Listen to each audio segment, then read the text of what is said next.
Hello everyone, RFG here with the review for Replaced, a cinematic side-scrolling action-adventure game developed by Sadcat Studios and published by Thunderful Publishing, available on PC and Xbox Series consoles. Taking place in an alternate dystopian 1980s, you'll be playing as Reach, an AI who's being hosted in the human body of Warren Marsh as you navigate your way through the crumbling environments around Phoenix City while confronting agents of the controlling Phoenix Corporation.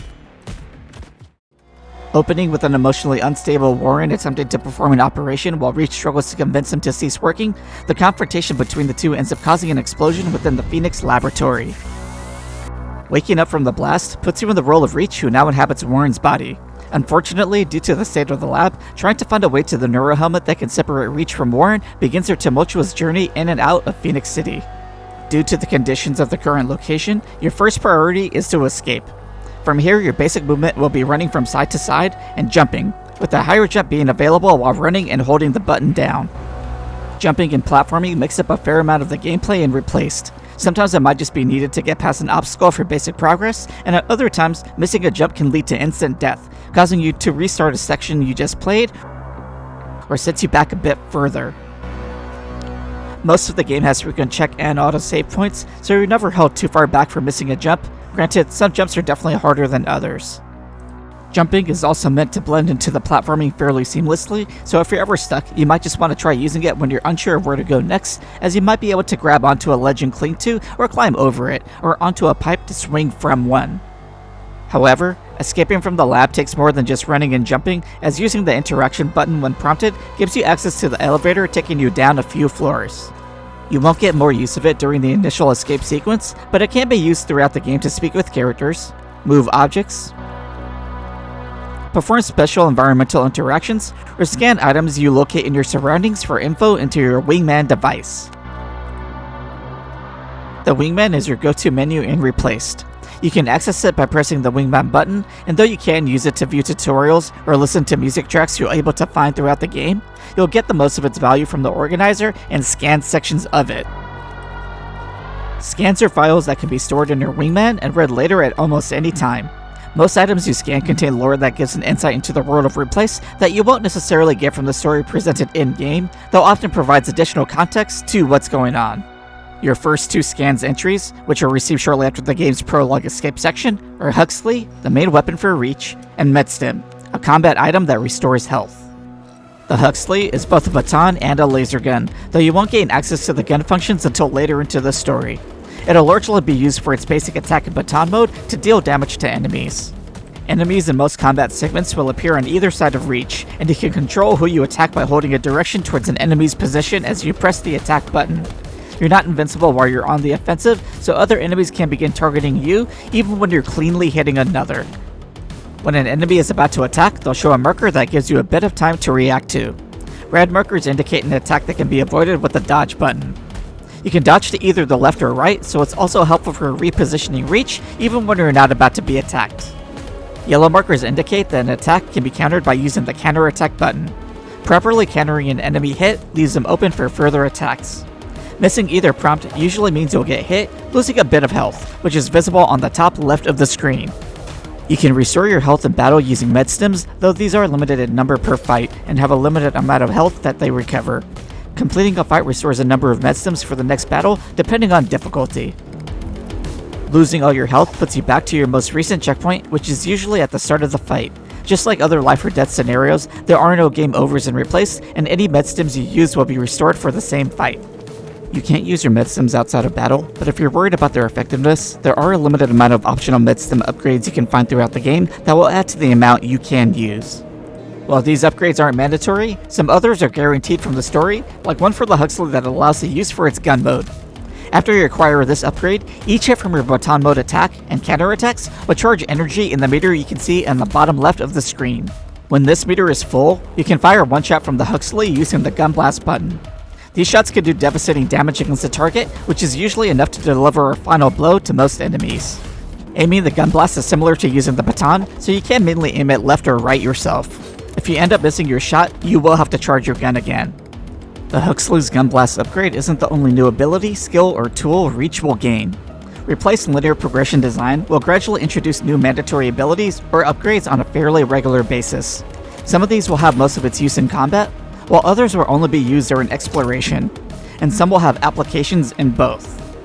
In general, each new ability or upgrade usually adds a layer of complexity to exploration and platforming, or to how you fight, to where even the mix of interaction and platforming puzzles you'll come across progress along with the new abilities you acquire. These can start off fairly basic as finding items placed around the area and using them where they're needed, or jumping, swinging, and climbing, or general skills to use for platforming, while occasionally moving objects to help you get to otherwise unreachable locations to move forward. Some areas might require a bit more exploration, as they have you move between the foreground and background of a location. But as new abilities are gained, you'll need to apply their use to make jumps that aren't possible without an earlier ability acquired, or to traverse obstacles that now require you to look for spots in the environment that you can interact with using these new abilities. In combat, new abilities give you different offensive and defensive actions for you to use, as enemies become more versatile or more enemy variety in battle start to appear, making you take advantage of the new tools you have at your disposal. This mandatory ability progression is tied directly to the mostly linear chapter-driven story, but chapters can vary between action-based that consists of puzzle, platforming, and combat sections, and ones that are based more on interacting with characters. These types of chapters are also focused on more general exploration in the area known as the station, as it's split between multiple sections, so part of these chapters is spent navigating through the areas and finding characters to progress the plot. Station chapters do feel somewhat like a break, since they generally don't have platforming or combat segments, and because they usually follow an intense action sequence from the previous chapter. They're still able to keep you fairly active, as certain characters located throughout the station can provide side objectives that can earn you rewards like optional power-ups / upgrades for the Huxley, or more health to help you survive combat encounters. Keep in mind, even though you'll return to the station throughout the game, each station chapter will usually have its own set of optional objectives for different rewards, and I should mention that these types of power-ups / upgrades can be found in other chapters. If you're not sure what your main objective is, forgot what it was, or want to check what your optional ones are, you can always bring up your wingman and go to the organizer section to look them up. Your organizer does also keep track of your main objective in other chapters, granted those are usually more straightforward, yet the game manages to utilize that overall linear design quality to its advantage. I think most people will regard Replaced mostly for its cinematic presentation that I would say rivals the vision of big budget studios, especially for its cutscenes being exhibited largely in the side-scrolling style view, but it should also get a good amount of praise for its variety. This is bolstered by the assortment of set-piece segments spread throughout many of the tense moments of the game that continues the unique feeling of each chapter. And even if those set-piece style segments aren't included in the station chapters of Replaced, they have their own variety in that they end up offering different types of side objectives throughout each return, with some being more varied than others, even if they have similar goals. And though other chapters don't necessarily have side objectives to provide variety within them, they never feel necessary since there isn't a set format that each chapter adheres to. Some chapters may have more combat sections than others, some may contain a stealth sequence that requires you to find cover to stay hidden, and some may contain a boss you'll have to defeat before it ends, but not every chapter has a similar structure. Boss encounters themselves didn't feel particularly special on their own, as you're still basically keeping an eye on their attack prompts to react to, even with their health bar shown on the bottom right of the screen, but they do vary enough from each other, despite a lack of variety in boss characters. Part of this is because of the linear design of Replaced and its progression-based abilities, since combat, puzzles, and platforming are built around abilities you gain as you move forward, and then allow you to figure out how you're supposed to utilize everything you've gained when in the later parts of the game. It's a solid title all around and has substance in its gameplay and gameplay design, but it's ultimately its cinematic presentation that does end up being its standout feature. Though that is on top of the overall quality production in Replaced, which is something that you can see in how fluid the characters are animated, how well so many of the 3D backgrounds look together with the pixelated character designs, and its care in top-notch cinematic cutscenes. Some may not appreciate that there isn't any voice acting to match the cinematic visuals, but the game does a solid job of having dialogue boxes timed to simulate voice character speech. Sound effects are solid, and music tracks match the moods of the scenarios surrounding them, though it is a little disappointing that the music tracks that you can collect in-game can't be listened to as background tracks. If you did miss any of them, you can go into Chapter Select to see if any of the chapters you've played contain one, or how many you've obtained, and that goes for any other collectibles you might have missed, like power-ups and upgrades, or scans. Scans are probably the priority to collect through a chapter replay if you enjoy the story, as they genuinely do add to the lore of the alternate 1980s world that Replaced takes place in. And as for the story, it has its moments of excitement and some occasional twists, though its priority is set around Reach's understanding of humanity, which is interesting and provides growth for him and some of the other characters you'll meet throughout the game. It's a decent length experience for a first time playthrough, which I completed on normal difficulty, and I haven't noticed too much of a difference on hard since most of the changes seem to be based on med stims or around health. Replay value for most players might be hit or miss though, as even if I do think the gameplay variety is solid, I'm not sure if that's enough to consider another playthrough for. There's nothing too important you can miss going through the game once, so your experience is likely going to be incredibly similar, even on a higher difficulty.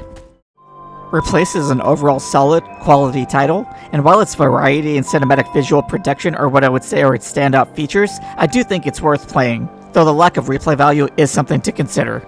If you're someone who might want to examine the side-scrolling cinematic presentation style, or haven't really experienced it in other games before, you'll probably get more value out of Replaced. So take a look at your preferred store page if you're interested.